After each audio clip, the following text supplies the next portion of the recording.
Hello guys, तो हम लोग पहुंच गए हैं अब 2012 के NEET previous year question electrostatics के। ये वही साल है जब दुनिया ये ख़त्म होने वाली थी। एक फिल्म भी आई थी ना 2012। ठीक है, तो फर्स्ट क्वेश्चन पे आते हैं। क्या है फर्स्ट क्वेश्चन? फर्स्ट क्वेश्चन है the electric dipole of dipole moment P। Dipole moment कितना दिया हुआ है? P is placed in an electric field of intensity E। Dipole acquires a position such that the axis of dipole makes angle theta with the direction of electric field। ये आपका electric field है, ठीक है। क्या है? ये आपका electric field है और ये आपका डायपोल है, ठीक है।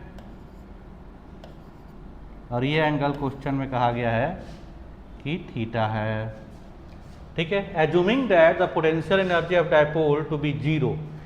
अगर आपको इसका डेरिवेशन याद है तो याद करिए, हम लोग इनिशियल पोजीशन ही 90 डिग्री लेते थे और तब डायपोल की वजह से मैं सब कुछ लिख देता हूँ। टॉर्क का फॉर्मूला क्या होता था? P cross E।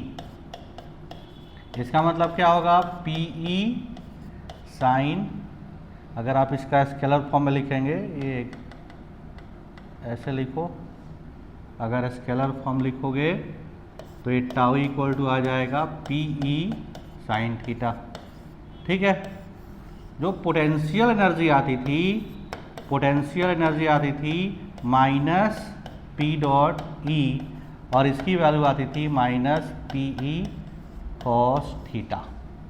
यही आपसे पूछा गया है क्वेश्चन में। देख लीजिए फटाफट क्या पूछा गया है। पूछा गया है क्वेश्चन में कि the torque and the potential energy of dipole will be. तो क्या होगा? देखिए, टॉर्क होगा P साइन थीटा और potential energy minus PE cos theta. तो कौन सा ऑप्शन है? देखिए ये रहा। इसका मतलब ऑप्शन नंबर सेकंड सही है। डायरेक्ट अगर आपको रिजल्ट याद होता ये तो फटाफट कर सकते थे, ठीक है। अब आ जाइए नेक्स्ट क्वेश्चन पे। नेक्स्ट क्वेश्चन भी बेहद आसान क्वेश्चन है। क्या कहा गया है कि 4 पॉइंट चार्जेज हैं this place at the corner of A square. The relation between capital Q and small q for which potential at the centre of A square is zero, ठीक है। अभी आपके पास क्या है? स्क्वायर है, मान लीजिए इसका साइड है A, ठीक है, और चार्ज कितना रखा हुआ है? यहाँ रखा है माइनस Q, यहाँ रखा हुआ है माइनस Q, फिर लिखा हुआ है प्लस 2Q और यहाँ लिखा हुआ है प्लस 2Q। इसके सेंटर पे मान लीजिए सेंटर O है, ठीक है। तो आपको पता है कि जो सेंटर, इसके कॉर्नर से जो सेंटर होता है इक्वल डिस्टेंस पे होता है, ठीक है। ये टोटल हो जाएगा √2a, ये टोटल लेंथ। तो ये वाला लेंथ जो है, इतना लेंथ जो है कितना हो जाएगा? √2a/2, मतलब a/√2, ठीक है। इसकी वैल्यू क्या है? a/√2। सबके लिए सेम होगा तो इसको मान लो मैंने x बोल दिया, इसकी ज़रूरत नहीं पड़ेगी क्योंकि कट जाएगा, ठीक है। अब आपको पोटेंशियल निकालना है। तो नेट पोटेंशियल क्या होता है? देखो, सबकी वजह से, क्योंकि ये स्केलर होता है तो सबकी वजह से फार्मूला जो होता है पोटेंशियल का, पहले मैं लिख देता हूँ। पोटेंशियल का फार्मूला होता है KQ/R, ठीक है। अब यहाँ पे सबके लिए लिख दो। K तो सब में कॉमन होगा तो सब में A ले लिया। इसकी वजह से लिखोगे तो माइनस Q अपॉन ये डिस्टेंस, इसके लिए लिखोगे तो माइनस स्मॉल q अपॉन ये डिस्टेंस। तो डिस्टेंस सब में सेम है तो इसको मैं बाहर ले लेता हूँ। इसकी वैल्यू क्या होगी? a/√2, ठीक है।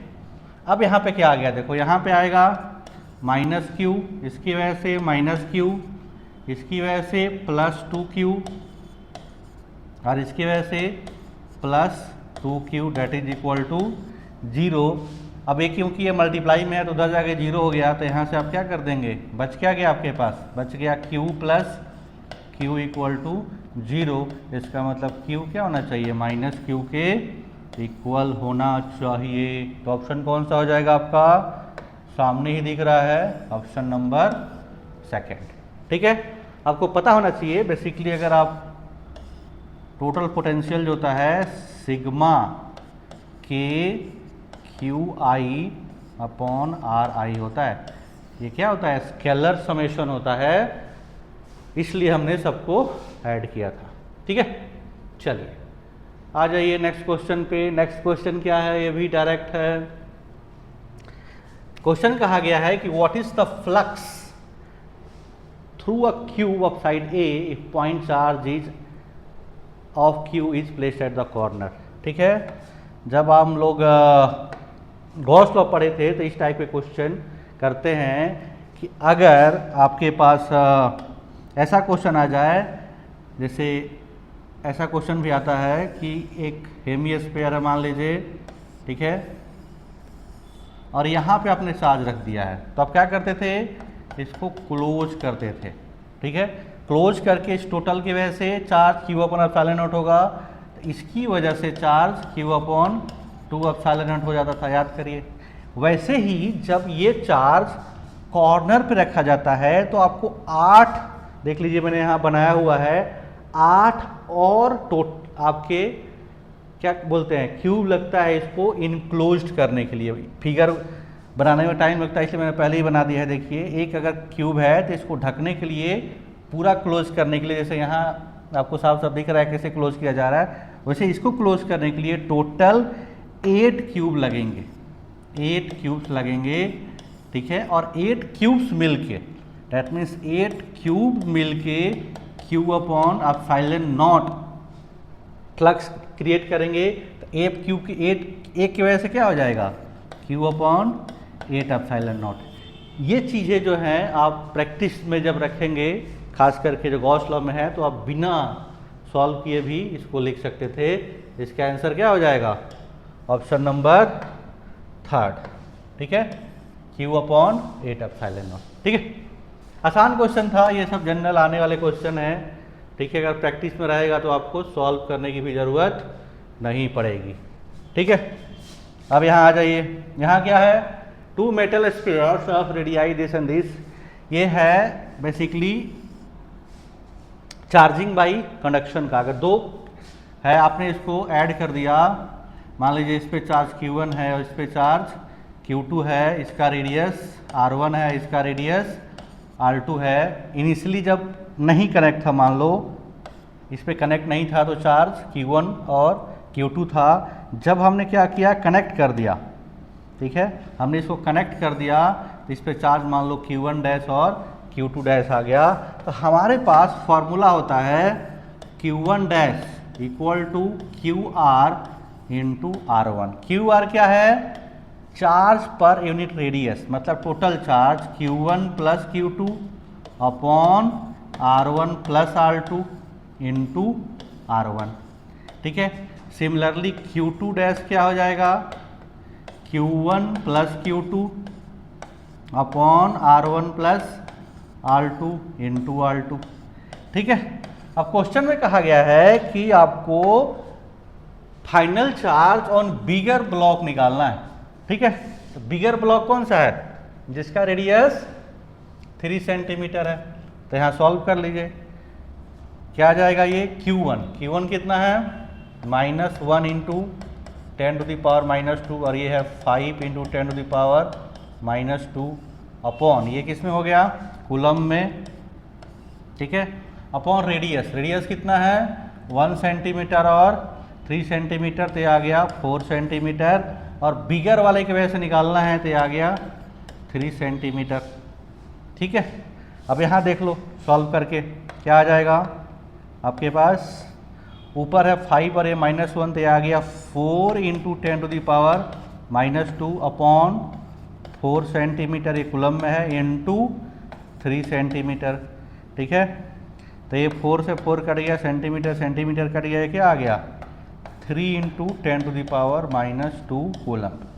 ठीक है, कौन सा ऑप्शन है, ये आ गया आपका ऑप्शन नंबर 3। ठीक है, 3 इंटू 10⁻⁻² कूलम। ठीक है, चलिए अब आ जाइए नेक्स्ट क्वेश्चन पे। ये भी देखिए, जो लोग तैयारी करते हैं, सही से पढ़ाई करते हैं, ये डेटा याद होना चाहिए। ठीक है ना। क्वेश्चन कहा गया है कि कैपेसिटर के अंदर कितनी एनर्जी स्टोर्ड होती है। किसके टर्म में पूछा गया है? इलेक्ट्रिक फील्ड के टर्म में पूछा गया है। तो आपको पता है कि जो एनर्जी डेंसिटी होती है, जो एनर्जी डेंसिटी होती है, ठीक है, इसको स्मॉल यू से डिनोट करते हैं, ये होता है epsilon not half epsilon not E²। और एनर्जी डेंसिटी होता क्या है? Total energy upon volume. ठीक है, तो ये जाएगा हाफ एप्सिलॉन नॉट E²। तो U की वैल्यू, जो एनर्जी स्टोर्ड है, एनर्जी स्टोर्ड है, इसकी वैल्यू क्या आ जाएगी? Half epsilon not E² into volume. आपका कैपेसिटर है, इसका एरिया A है और इसके बीच का डिस्टेंस D है, तो इसका वॉल्यूम क्या हो जाएगा? A into D. तो ये वॉल्यूम ऊपर आके मल्टीप्लाई हो गया A इंटू डी। कौन सा ऑप्शन है देख लीजिए? Half epsilon not E² A into D, option number 4। ठीक है, आसान सा क्वेश्चन था, कुछ भी इसमें दिक्कत नहीं आनी चाहिए थी आपको। ठीक है।